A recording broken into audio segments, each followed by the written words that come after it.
जिस प्रकार से अधिकारी ने अवगत कराया संबंधित मामले से, वहां यह समझ में आता है कि महिला काफी ज्यादा क्रूर थी।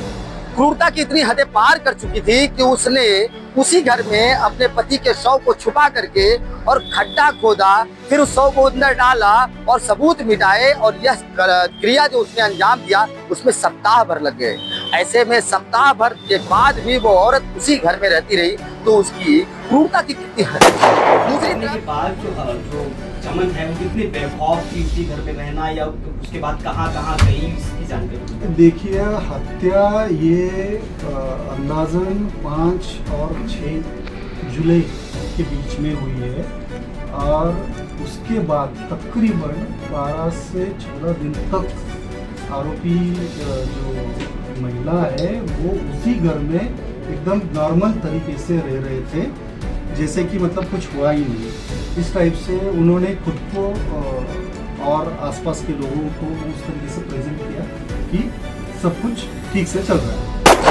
दूसरी तरफ पुलिस का जो खोजबीन का तरीका था, वो तरीका लोगों के लिए काफी हैरान करने वाला था। मात्र 24 घंटे के अंदर ही पुलिस डिपार्टमेंट ने अलग अलग टीम बना करके हर जगह अपने अपने पासे रख दिए, और ऐसे में पूना के एक मेडिकल स्टोर में वो महिला मालूम की, जिसे पिलार पुलिस स्टेशन के पुलिस डिपार्टमेंट के अधिकारी ने पहचान लिया मात्र पल भर के, क्षण भर के दुपट्टा सरकने की वजह से। इंकलाब न्यूज लाइव, खबरों का एक्सप्रेस। नमस्कार दोस्तों, आप देख रहे हैं इंकलाब न्यूज लाइव। मैं फारूक शाह। आज आपको बताना चाहता हूं कि हमारे पीछे इस वक्त जो तस्वीर दिखाई दे रही है, ये पिलार पुलिस स्टेशन का है, और पिलार पुलिस स्टेशन में काफी भीड़ देखने को मिलती होगी। ये जो तस्वीरों में आपको भीड़ दिखाई दे रही है पत्रकारों की है।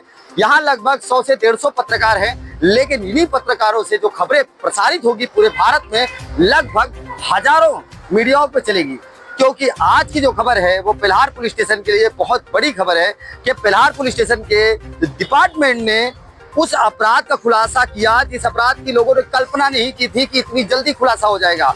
मात्र 24 घंटे के अंदर ही पूना से अपराधी को धर दबोचा गया, और यहाँ डिपार्टमेंट के अधिकारियों ने जो बताया है वो काफी हैरान करने वाली बातें हैं। डिस्प्ले पर आप देखिए, सबसे पहले वरिष्ठ सीनियर पुलिस डिपार्टमेंट के अधिकारियों ने क्या बताया है। देखिए, 20 जुलाई को सबसे पहले पिलार पुलिस स्टेशन में 2 मिसिंग केसेस दाखिल हुए थे, जिनमें से एक मिसिंग पर्सन का नाम था श्री विजय चौहान, दूसरे मिसिंग जो थे उसका नाम था मोनू अरविंद शर्मा। तो ये दोनों की मिसिंग कुछ शाम के वक्त में 20 तारीख को दाखिल हुई थी। इसकी तफ्तीश इन्वेस्टिगेशन चालू था। उसी टाइम में 21 तारीख को मॉर्निंग सुबह ऐसी खबर मिली कि जो मिसिंग पर्सन, जो मिसिंग व्यक्ति है, वो मिसिंग व्यक्ति जहाँ पे रहते थे वो गांगलीपाड़ा, गांधीबाग में जो है गांगलीपाड़ा, वहाँ पे ओम साई वेलफेयर सोसाइटी है, मतलब चाल है। तो वो चाल में जो मिसिंग विजय चौहान थे, उसके भाई और कुछ जो जान पहचान के लोग हैं, वो घर में जाके उन्होंने वहाँ की जो टाइल्स थी, तो टाइल्स ब्रेक करके कुछ वहाँ पे ज़रा खुदाई करने के बाद में उनको एक बैड स्मेल जो है वो एकदम से आया। इसके वजह से उनका डाउट जो है उसके ऊपर में ज़्यादा गया, और उन्होंने तुरंत पिलार पुलिस स्टेशन को इसके बारे में जानकारी दी। जानकारी देने के बाद में पिलार पुलिस स्टेशन के वरिष्ठ पुलिस निरीक्षक श्री जितेंद्र वनकोटी, उनके साथ में पुलिस निरीक्षक दिलीप राग और उनकी पूरी टीम जो है वो तुरंत घटनास्थल रवाना होकर घटनास्थल की जांच करने के बाद में उनको ये अंदेशा हुआ कि यहाँ पे कुछ न कुछ गंभीर घटना हुआ है। तुरंत उन्होंने यहाँ के लोकल जो मैजिस्ट्रेट है, तहसीलदार, उसके साथ में हमारी फॉरेंसिक टीम और पंच विटनेस वगैरह वो सब लेके उस जगह पे जाके जो ज़मीन के अंदर में जो मिट्टी ये थी वो खोद के निकालने के बाद में वहाँ पे एक बॉडी हमको रिकवर है। जो बॉडी जो मिसिंग पर्सन दाखिल हुआ था विजय चौहान, इनकी है, इस तरीके से उनके जो सगे भाई है इन्होंने पहचान कर आइडेंटिफाई कर लिया था। उसके बाद में इस घटना की गंभीरता को देख के तुरंत पिलार पुलिस स्टेशन में जो गुना रजिस्टर क्रमांक है 408/2025 जो भारतीय न्याय संहिता की अलग अलग धारा, जिसमें 103, 1, 238 और 3(5) के तहत तुरंत मामला दर्ज करके जो इन्वेस्टिगेशन है, आगे का इन्वेस्टिगेशन के लिए हमारे माननीय police commissioner sir, Niket Kaushik sir और इसके साथ में अपर पुलिस आयुक्त श्री दत्तात्रेय शिंदे सर, इनके मार्गदर्शन में अलग अलग टीम्स का निर्माण करके अलग अलग जगह पे आरोपियों की पकड़ के लिए तुरंत रवाना कर दिए गए। जिसके बाद दूसरे दिन जो हमारा कुछ टेक्निकल जो विश्लेषण था, उसके हिसाब से पुनः जिसमें एक हड़पसर करके एरिया है, वो जगह पर उनके होने का हमको कुछ अंदेशा हुआ। उसके बाद हमारी जो टीम है, वो पूरा एरिया जब छान रही थी, उस टाइम में ये जो आरोपी है, आरोपी हमारे टीम के नज़र में आए। तुरंत उनको काबू में लेके यहाँ पे लाने के बाद आज सुबह तड़के माननीय न्यायालय के पास में समक्ष उनको खड़ा किया गया और इन्वेस्टिगेशन के लिए माननीय न्यायालय ने हमको 30 तारीख तक, मतलब 7 दिन की पुलिस कस्टडी रिमांड दे दी गई। सर, हत्या का कारण क्या था? देखिए, जांच जो अभी प्राथमिक अवस्था में है, इसमें जो चीज़ें प्राथमिक रूप से सामने आ रही है, उसमें जो इसमें मृतक है विजय चौहान, इनकी पत्नी श्रीमती चमन चौहान और इन्हीं के रूम के बगल में रहने वाला मोनू अरविंद शर्मा, ये दोनों के बीच में पिछले कुछ महीनों से जो नाजायज संबंध और जो प्रेम संबंध जो तैयार हुए थे, और जिसके चलते जो मृतक विजय चौहान है, उसके और उसकी पत्नी आरोपी चमन चौहान, ये दोनों के बीच में, और जो ये दूसरा आरोपी है मोनू शर्मा, इसके माता पिता मोनू शर्मा खुद, इनके साथ में काफ़ी बार अनबन झगड़ा इस तरीके से काफ़ी दिन से चल रहा था। और इसी के चलते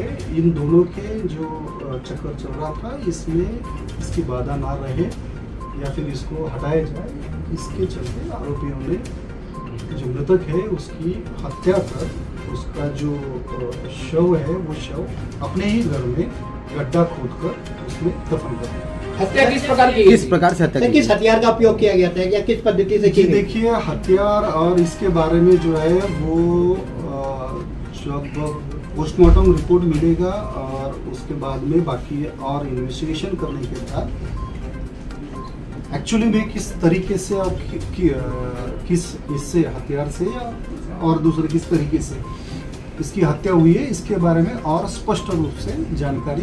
सर, हत्या अभी तो प्राथमिक क्या साझेदारी है? जी, हत्या में दोनों के सहभाग की प्राथमिक रूप से पुष्टि हुई है और दोनों ही आरोपियों के बारे में और जो भी घटनाक्रम हुआ है उसके बारे में आगे और डिटेल में इन्वेस्टिगेशन जो है वो जारी है। सर्विसगिरी का क्या रोल है? सर्विसगिरी का क्या रोल है?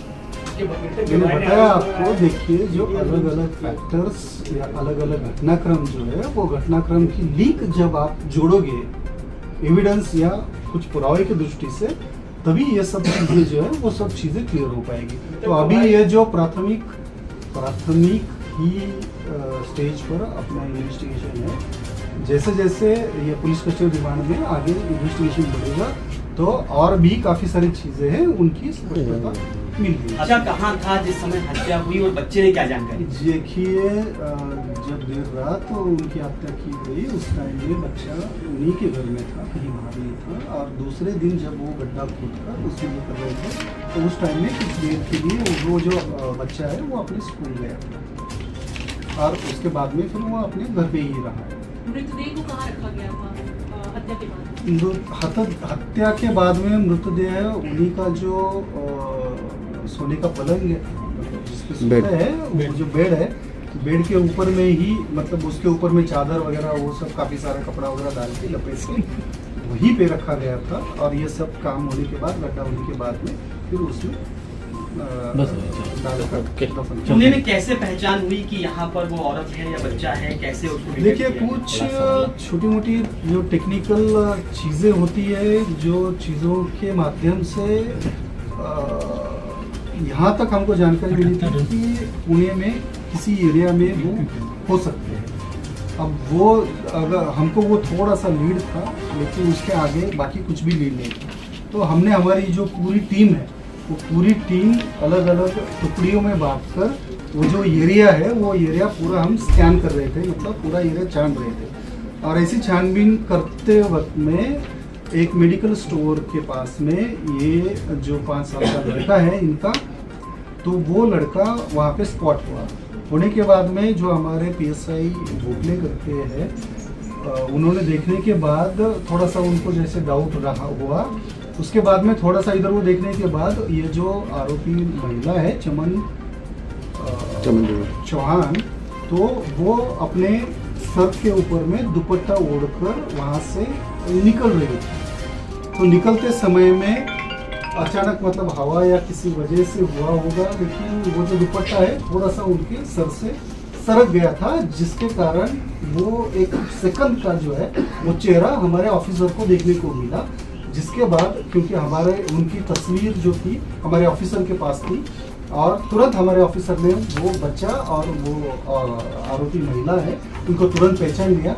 उन्हीं के साथ में ये जो दूसरा आरोपी है वो भी था, तो तुरंत हमारी टीम ने झपट कर उनको ताबे में ले लिया। मोनू शर्मा का बैकग्राउंड बताइए। देखिए, मोनू शर्मा एक BSc IT के अच्छे कोर्स में तीसरे साल मतलब तीसरे वर्ष में पढ़ाई कर रहा था। एकेडमिक काफ़ी अच्छा है उसका, काफ़ी तेज पढ़ी हुई है। तफ्तीश अभी भी जारी है, क्योंकि अभी बहुत सारे खुलासे होने बाकी हैं। आखिर उस महिला ने मर्डर करते वक्त कौन से हथियार का यूज किया, उस महिला ने कत्ल करते वक्त किसका सहयोग लिया, उस महिला ने कत्ल के बाद कैसे कैसे सबूत मिटाने की कोशिश की, और उस महिला ने यहाँ से लेकर पूना तक भागने में उसकी मदद किसने किसने की, ये सारे सवाल अभी भी बाकी हैं। अब 7 दिन के पुलिस रिमांड के बाद ये मामले का खुलासा होगा कि आखिर उस महिला ने इस षड्यंत्र में और किसका सहयोग लिया, और इस षड्यंत्र को कामयाब करने के लिए उसने कितने पैतरे बदले। फिलहाल सिटी सर्वे की रिपोर्ट में इस खबर से लगातार हम जुड़े हैं और जुड़े रहेंगे। अगली खबर में फिर कुछ नई जानकारी लेकर आएंगे। देखते रहिए इंकलाब न्यूज़ लाइव। मैं फारूक।